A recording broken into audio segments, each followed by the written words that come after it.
Hi viewers, welcome to our channel. Pastor Praveen Pagadala గారి మృతి తర్వాత జరుగుతున్న పరిణామాలు ఒకసారి చూస్తూ వస్తున్నారు కదా. సో ఎన్నో అనుమానాలు వ్యక్తం చేస్తున్నారు క్రిస్టియన్ సంఘాలు, పాస్టర్స్ అండ్ చాలా మంది కూడా. అండ్ ఆ తర్వాత ఎన్నో సీసీటీవీ ఫుటేజ్లు రావడం, అందులో ఆయన వైన్ తీసుకున్నట్టుగా, ఇదే ఆయన ప్రమాదానికి కారణం అన్నట్టుగా కూడా వార్తలు వెలువడడం, ఆ సీసీటీవీ ఫుటేజ్ కూడా అన్ని కూడా వైరల్ అవ్వడం చూస్తున్నాం. సో ఇప్పుడు ఈ అన్ని అంశాల మీద డిస్కస్ చేయడానికి ప్రజెంట్ మనతో పాటు ఎక్స్ ఎంపీ హర్ష కుమార్ గారు ఉన్నారు. వారితో ఒకసారి డిస్కస్ చేసి, అంటే ఆయన నిన్న ఎళ్లి క్షేత్రస్థాయిలో కూడా చూడడం జరిగింది. మరి అక్కడ ఎటువంటి పరిణామాలు చోటు చేసుకున్నాయన్న విషయాల మీద డిస్కస్ చేద్దాం. సార్ నమస్కారం సార్. నమస్కారం. సార్ నిన్న మీరు ఆ ప్లేస్‌కి వెళ్ళడం, అక్కడ మొత్తం కూడా పరిశీలించడం చూడడం జరిగింది సార్. అంటే కొన్ని సీసీటీవీ ఫుటేజ్‌లు వచ్చాయి. ఆయన డ్రంక్ అండ్ డ్రైవ్ చేశారు. ఆయన వైన్స్ తీసుకున్నారు. అంతకుముందే 2 సార్లు ఆయన యాక్సిడెంట్ అయింది. ఆ తర్వాత యాక్సిడెంట్‌కి గురై ఆయన చనిపోవడానికి కారణమైంది అని చెప్పేసి మాట్లాడడం చూస్తున్నాం. మరి మీరు ఆ సీసీటీవీ ఫుటేజ్‌లు చూడడం గాని మీకేమనిపించింది? అండ్ మీరు అక్కడికి వెళ్లి ప్లేస్ పరిశీలించారు కదా. మీకు ఎటువంటి ఇన్ఫర్మేషన్ దొరికింది సార్ అక్కడ? ఎంత సిల్లీగా ఉందంటే, వాళ్ళు డ్రంక్ అండ్ డ్రైవ్ అని మీరు అంటున్నారు. డ్రంక్ అండ్ డ్రైవ్ అని మీరు ఎలా చెప్పగలరు? అంటే సీసీటీవీ ఫుటేజ్ వీళ్ళు లీక్ చేస్తున్నారు. తాగడం చూసారా? లేదు సార్. ఆ సీసీటీవీ ఫుటేజ్‌లు మీడియా చేతులకి ఎలాగెళ్ళినాయండి? రిసీప్ట్‌లు కూడా వెళ్ళిపోయినాయి కదా. అవును సార్. ఆయన ఫోన్‌లో ఉండాల్సిన రిసీప్ట్‌లు మీడియా చేతికెళ్ళినాయి. పోలీసులు చేసిన ఇన్వెస్టిగేషన్ మీడియా చేతికెళ్ళిపోయింది. ఏబిఎన్‌కి, టీవీ5కి, లేదంటే ఆర్టీవీ, ఇవన్నిటికి వెళ్ళిపోయింది. మా దగ్గరికి ఫస్ట్ వచ్చిందని చెప్తున్నారు. పోలీసుల దగ్గర ఉండాల్సిన సీసీటీవీ ఫుటేజ్ మీడియా దగ్గరికి వెళ్ళాల్సిన అవసరం ఏంటి? ఓకే. ఫస్ట్ అంటే ఇతన్ని క్యారెక్టర్‌ని అసాసినేషన్ ట్రై చేస్తున్నారు. క్యారెక్టర్‌ని అసాసినేషన్ చేయడానికి ట్రై చేస్తారు. అంత అవసరం పోలీసులకి ఎందుకు? ఒక వ్యక్తి మీద అంత కక్ష ఎందుకు అంత తాపత్రయపడిపోతున్నారు? ఇవన్నీ చూపించి యాక్సిడెంట్ అని నమ్మించడానికి. డైరెక్ట్‌గా ఇవన్నీ కూడా మాకు దొరికినాయని పోలీసులే ప్రెస్ మీట్స్ పెట్టి చెప్పొచ్చు కదా. పెట్టిన ప్రెస్ మీట్ ఏమో అక్కడ సీసీటీవీ ఫుటేజ్‌లు కనపడినయన్నీ కనపడకుండా పెట్టారు స్పీడ్‌గా. ఇప్పుడు ఈ సీసీటీవీ ఫుటేజ్‌లు అన్నీ చాలా క్లియర్‌గా చాలా పెడుతున్నారు. What is the reason behind then? ఏంటి కారణం ఏంటి? అందు గురించే పోలీసుల ఇన్వెస్టిగేషన్ మీద వీళ్ళు ఎవరి ఆర్డర్స్‌కో తలొగ్గి వీళ్ళు దర్యాప్తుని ఆ రకంగా తీసుకెళ్తున్నారు అనిపిస్తుంది. ఈ సీసీటీవీ ఫుటేజ్‌లు అన్నీ కూడా ఎవరి దగ్గర ఉండాలండి? పోలీసులు ఉండాలి. పోలీసులు రిలీజ్ చేయాలి. వీళ్ళు మీడియాలకి లీకేజ్‌లు ఇచ్చి చేయాల్సిన అవసరం ఏంటండి వీళ్ళకి? చెప్పండి సార్. మీరు కూడా ఆ సీసీటీవీ నమ్మేసి డ్రంక్ అండ్ డ్రైవ్ అనేసి మీరు కూడా అన్నారు. అంటే అలా ప్రొజెక్ట్ చేస్తున్నారు అన్నాను సార్. అలా ప్రొజెక్ట్ చేస్తున్నారు అన్నాను.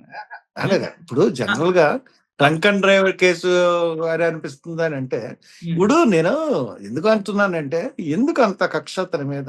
ఆయన ఎందుకు అంత క్యారెక్టర్ అసాసినేషన్ చేస్తా ఉన్నారు? తప్పు కదా ఒక మనిషిని. చనిపోయిన మనిషి మీద. ఇప్పుడు డైరెక్ట్‌గా వాళ్ళు ఇవన్నీ పోలీసులు పెట్టారనుకోండి, ఇన్వెస్టిగేషన్‌లో మాకు ఈ విషయాలు తెలిసినాయి. దాంట్లో తప్పేం లేదు కదా. ఫ్రమ్ ది బిగినింగ్ నుంచి కూడా పోలీసులు తప్పులు చేస్తానే ఉన్నారు. వాళ్ళు చేసిన రాంగ్ వల్ల మాకు ఉండి కొలిది ఇది హత్య అనే ఆలోచన బలపడుతుంది. అక్కడ చూస్తేనేమో చిన్న గొయ్య, రోడ్డు ఇలా ఉందనుకోండి, ఈ గొయ్య 3 అడుగులు ఉంటదండి. ఇలా స్లోప్‌గా అయితే 10-12 అడుగులు ఉంటది. రోడ్డు ఇది గొయ్య రోడ్డు నుంచి 3 అడుగుల్లోనే ఉంటది. స్లోప్ 10 అడుగులు ఉంటది. ఆ 10 అడుగులు ఇలా స్లోప్‌గా వెళ్తే 10 అడుగులు కౌంట్ వచ్చింది నాకు. ఈ 10 అడుగులు బండి స్పీడ్‌లో బండి మీద పడిపోయి చనిపోవడానికి నా ఉద్దేశంలో ఆస్కారం తక్కువ. ఒక యాక్సిడెంట్ ఒక్కోలా ఉంటది అనుకోండి. నేను ఒకసారి ఏకంగా 160 స్పీడ్‌లో లారీని కొట్టాను. ఫ్రంట్ సీట్‌లోనే కూర్చున్నాను. లారీ ముందు టైర్ వచ్చి వెనక టైర్‌కి వెళ్ళిపోయింది. లారీ కింద ఉన్నాను నేను. కొంచెంసేపు ఏం తెలియలేదు. కొంచెం దిమ్మ అయిపోయింది. ఏమీ లేవు. సీటు బెల్ట్ పెట్టుకోలేదు. ఏవి ఓపెన్ కూడా అవ్వలేదు. మరి ఓపెన్ అయ్యాయేమో కూడా తెలియదు. సరే రే అని అడిగాను. సార్ అన్నాడు. బతుకున్నావా? బతికే ఉన్నాను సార్ అన్నాడు డ్రైవర్. మెల్లిగా డోర్ తీసుకుని వచ్చాను. వచ్చి పడిపోయాను. ఏం తెలియట్లేదు. తెలిసింది సార్ దారంతో పోయే వాళ్ళందరూ ఎవరు వచ్చారు? హర్ష కుమార్ గారు, ఎంపీ గారు. హాస్పిటల్ తీసుకెళ్లారు. ఈ లోపల స్క్రోలింగ్లు కోవూరు బ్రిడ్జ్ దగ్గర మా ఫ్యామిలీ అంతా వచ్చారు. నన్ను ఎక్కించుకున్నారు. అది ఆళ్ళు వ్యాన్‌లో ఎక్కారు. హాస్పిటల్ తీసుకెళ్ళారు. హ్మ్. అంత పెద్ద యాక్సిడెంట్. అంటే ఒక్కోసారి ఇలా చిన్నది తగిలినా చనిపోతారు. అది నేను చెప్పట్లేదు కానీ దీనికి హ్మ్. అంటే ఇన్సిడెంట్ ఇలా ఉంటాయి. ఓకే. ఇప్పుడు ఈ ఇన్సిడెంట్‌లో అంత చనిపోవలసినంత సీన్ అన్నది నాకైతే కనబడట్లేదు. ఓకే. అందు గురించి నేను అంత ఖచ్చితంగా చెప్తున్నాను. ఇది చనిపోవడానికి ఆస్కారం లేదు. హ్మ్. చాలా టైమ్ మంది ఆఫ్ డెత్ కూడా పోలీసులు చెప్పట్లే. ఆ! డాక్టర్స్ చెప్పట్లే. పోస్ట్ మార్టం రిపోర్ట్ 2 రోజుల్లో ఇస్తా అన్నారండి.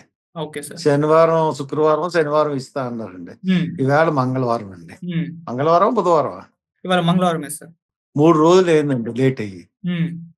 3 రోజులకి ఇస్తా అన్నది ఇంకో 6 రోజులయింది. ఎందుకు పోస్ట్ మార్టం ప్రిలిమినరీ రిపోర్ట్ ఇవ్వట్లేదు?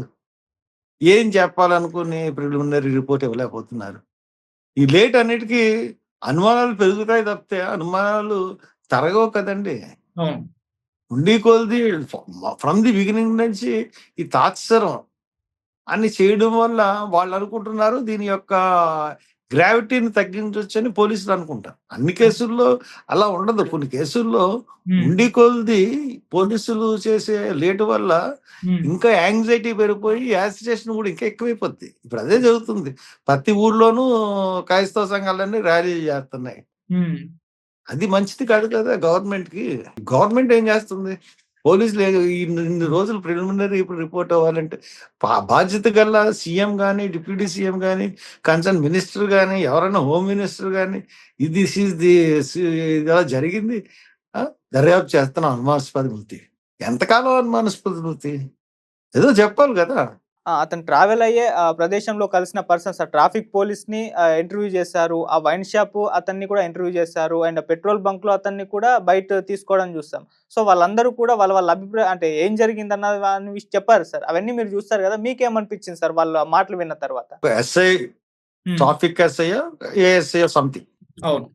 ఇప్పుడు అతనికి డౌటొచ్చింది. హ్మ్. పలానా వోడు ట్రోల్ అవుతున్నాడు. ఈడు మనల్ని కలిసాడు కదా! హ్మ్. అన్నది అతనికి డౌటొచ్చింది. హ్మ్. డౌటొస్తే మీడియాకిని, సోషల్ మీడియాకి ఎందుకు చెప్పాలండి? ఓకే. వెంటనే ఎవరికి రిపోర్ట్ చేయాలండి అతను? పోలీసులకి. తన కమిషనర్‌కి రిపోర్ట్ చేయాలి. హ్మ్. యాస్ పర్ ది రూల్స్ వాళ్ళు సుపీరియర్ ఆఫీసర్స్‌కి చెప్పాలి. సార్ నేను చూసాను సార్. పలానా వాడు ఇలాగ వచ్చాడు ఆ రోజున అని హ్మ్. చెప్పాలి. అండ్ అది కాకుండా ఈళ్ళేం చేశారు మీడియా ఇతన్ని కలిసాడా లేదా? దానికి సాక్ష్యం ఏంటి? ఇతను అబద్ధం చెప్తున్నాడు. ఫోటో సాక్ష్యం ఎలా అవుతది? ఏం చేయాలి? వీడియో అన్నా చూపించాలి. హ్మ్. వీడియో కూడా లేదుగా ఆళ్ళ దగ్గర.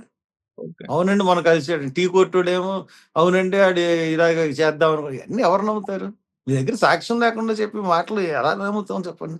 అంటే ఇప్పటి వరకు రిలీజ్ అయిన సీసీటీవీ ఫుటేజ్ ఫేక్ అండ్ వీళ్ళు చెప్పేటియన్ని అబద్ధాలు అంతేనా సార్? నేను అలాగనట్లేదు. హ్మ్. ఫేకో, రైటో హ్మ్. మీడియా సంస్థలకి ఇవ్వకూడదు కదా! ఓకే.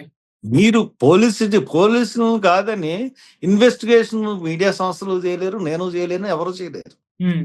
పోలీసులు ఈస్ ది పర్ఫెక్ట్ హ్మ్. ఇన్వెస్టిగేషన్. హ్మ్.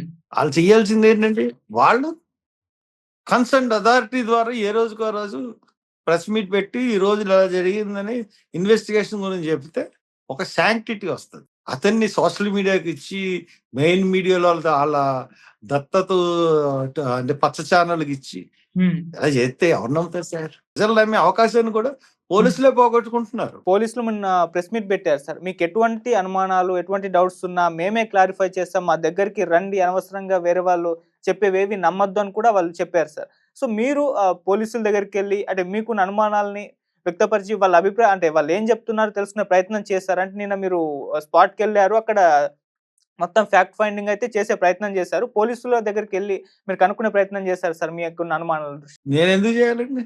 నా అనుమానాలు హ్మ్. ఆళ్ళు మీడియాకి ఎలాగా రిలీజ్ చేస్తున్నారో హ్మ్. ఆళ్ళ దగ్గరున్నాయి. హ్మ్. మీరు అడుగుతుంటే నేను చెప్తున్నాను. ఓకే. మీ మీ త్రూ ఆళ్ళకెళ్తాయి కదా! ప్రతి వీడియోను. అవును సార్. ఆళ్ళేమి డైరెక్ట్‌గా ఆళ్ళు రిలీజ్ చేయట్లేదు కదా! హ్మ్. మీడియా ద్వారానే చేస్తున్నారు కదా! ఎందుకు చేయాలాళ్ళు? నాకంటే నేను స్వాతంత్ర భారత పౌరుడిని. హ్మ్. సుప్రీం కోర్ట్ లేటెస్ట్ జడ్జిమెంట్ ఏంటో తెలుసా అండి? 100 మంది నమ్మినా ఒక్కడు నమ్మకపోతే మళ్ళీ పోలీసులు తిరిగి ఇన్వెస్టిగేషన్ చేయాలని ఉంది. నన్ను కూడా కన్విన్స్ చేయాలి. హ్మ్. నా దగ్గర ఆధారాలు ఉండి ఇంతకుముందు గవర్నమెంట్ లో కూడా బోటు ప్రమాదంలో 90 మంది ఉందంటే 90 మందే ఉన్నారు. నీకు ఎలా తెలుసు అని క్వశ్చన్ చేశారు. సుప్రీం కోర్టులో పిల్లి వేసి అంతవరకు వెళ్ళింది. నీకు నేను ఎందుకు చెప్పాలి పోలీసులకు? నేనేమి సబార్డినేట్ కాదు కదా. ప్రవీణ్ పగడాల గారి విషయంలో అంటే ఎటువంటి డిమాండ్స్ చేస్తున్నారు సార్ మెయిన్ గా? నేను ఎటువంటి డిమాండ్స్ చేయట్లేదండి. నాకు డిమాండ్స్ చేయడానికి నాకేంటి పని? ఒక తప్పు జరిగింది, తప్పును సరిదిద్దడానికి బయటకు వచ్చాను. అంతకుముందు ఆయన ఎవరో తెలియదు, ఎప్పుడు చూడలేదు, ఎప్పుడు వినలేదు ఆయన పేరు. ఈ సంఘటన అన్నది ఒక హర్ట్ చేసింది, ఒక సామాజిక వర్గాన్ని, ఒక మతాన్ని అనుసరించే వాళ్ళని హర్ట్ చేసింది. వాళ్ళు ఒక చావుకి 50-60 వేల మంది ఎప్పుడు రాలేదండి. తర్వాత అక్కడ 2 రోజులు నేను చూసింది పోలీసులు కావాలని లేట్ చేశారు. మీకు ఒకటి చెప్తున్నాను, యాక్సిడెంట్ ఎన్నింటికి జరిగిందని చూపెడుతున్నారండి పోలీసులు? 11:40, 11:20, 11:40 అని. అక్కడ ఏఎస్ఐ వెళ్తా ఎన్నింటికి చూసాడండి? మార్నింగ్ 8:45. ఎస్ఐకి పిలిచాడు, చనిపోయాడు అనుకున్నారు, తీసుకెళ్లారు. అక్కడ యాక్సిడెంట్ అయినప్పుడు యాక్సిడెంట్ లో బూట్లు అతని కాలుకే ఉన్నాయి, హెల్మెట్ అతని తలకే ఉన్నాయి. 2 తీసి పక్కన ఆడేసి బాడీని తీసుకెళ్లారు. 2 సెల్ ఫోన్లు తీసుకెళ్లారు. 2 సెల్ ఫోన్లు తీసుకెళ్లారు. 2 సెల్ ఫోన్లు తీసుకెళ్లిన తర్వాత మరి బ్యాగ్ తీసుకెళ్లారో దాని గురించి వివరాలు తెలియదు. ఆ బ్యాగ్ వేలాడిపోతుంటే నా డ్రైవ్ చేస్తున్నాడని ఒక అనుమానితుడు చెప్పాడు అని చెప్పి కూడా ఎస్పీ గారు ప్రెస్ మీట్ లో చెప్పారు. ఇప్పుడు 9కి బాడీని గవర్నమెంట్ హాస్పిటల్ తీసుకెళ్లిన తర్వాత, కాదు సార్ మనిషి చనిపోయాడు అన్న information, first information report FIR అంటే వెంటనే ఎంతసేపు తెలిసిన వెంటనే ఎంతసేపుకి వేయాలండి? ఇమీడియట్ గా వేసేయాలి. లేదో గంటలో వేసేయాలి. అవునండి. వాళ్ళు ఎప్పుడు వేసారు తెలుసండి? పోలీస్ డిపార్ట్మెంట్ ఎఫ్ఐఆర్ 7:30కి వేసారు. 8 అవర్స్ తర్వాత, వాళ్ళ బాడీ దొరికిన 8 అవర్స్ పైన తర్వాత వాళ్ళు ఎఫ్ఐఆర్ వేసారు. What is the reason behind that? నేను చెప్తున్నాయన్ని కూడా చాలా సాక్ష్యాధారాలు చెప్తున్నాను నేను. అన్నీ అక్కడ మీకు ఎప్పుడు ఎఫ్ఐఆర్ అన్న టైం కూడా వేస్తారు, టైం కూడా చెప్తున్నాను. తర్వాత వాళ్ళు ఎంక్విస్ట్ చేశారు. ఎంక్విస్ట్ చేసినప్పుడు యాజ్ పర్ ది రూల్స్ రక్త సంబంధికులు ఉండాలండి. భార్య గాని పిల్లలు గాని ఉండాలి. భార్యను రప్పించలేదు, పిల్లల్ని రప్పించలేదు. ఎవరో దూర బంధువులు అని చెప్పి 2 బామర్దులు వచ్చారని చెప్పి వాళ్ళతో సంతకాలు పెట్టించుకుని ఈ రోజు ఎఫ్ఐఆర్ అయిన తర్వాత ఎంక్విస్ట్ రాయడం మొదలెట్టారు. అది ఎన్ని గంటలు రాశారో తెలుసండి? 7:30, మార్నింగ్ 7:30కి 10 గంటలు. సరే, మార్నింగ్ 7:30 వరకు రాయలేదు. ఇక్కడ 3 గంటలు 7:30 నుంచి 10:30 వరకు పనిచేస్తానే ఉన్నారు, చూసాను నేను. 3 గంటలు అయిపోయిన తర్వాత మార్నింగ్ 9కి వచ్చారు, రాయాలి. ఒక 2 అవర్స్, 10-11 అయిపోతాయి. ఎన్నింటికి ఇచ్చారు తెలుసా ఎన్క్వెస్ట్ రిపోర్ట్? 2 తర్వాత ఇచ్చారండి. 2:30కో 2ంటికో ఇప్పుడు వచ్చి.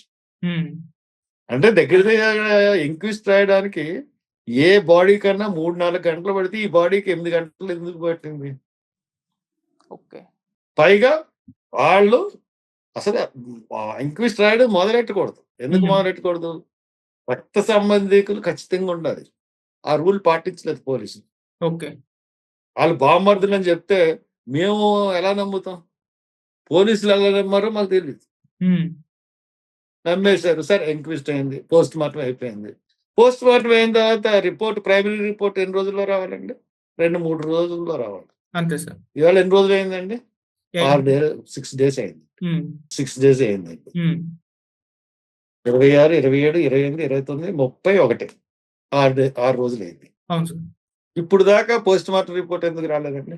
ఇప్పుడు అతను డ్రంక్ అండ్ డ్రైవ్ అని ఈ కుహనా మేధావులను ఈ పెద్ద పెద్ద ఛానళ్ళు తెగ చెప్పి చూపెడుతున్నారు కదా. పోస్ట్ మార్టం బాడీ ఇప్పిన 2 గంటల్లో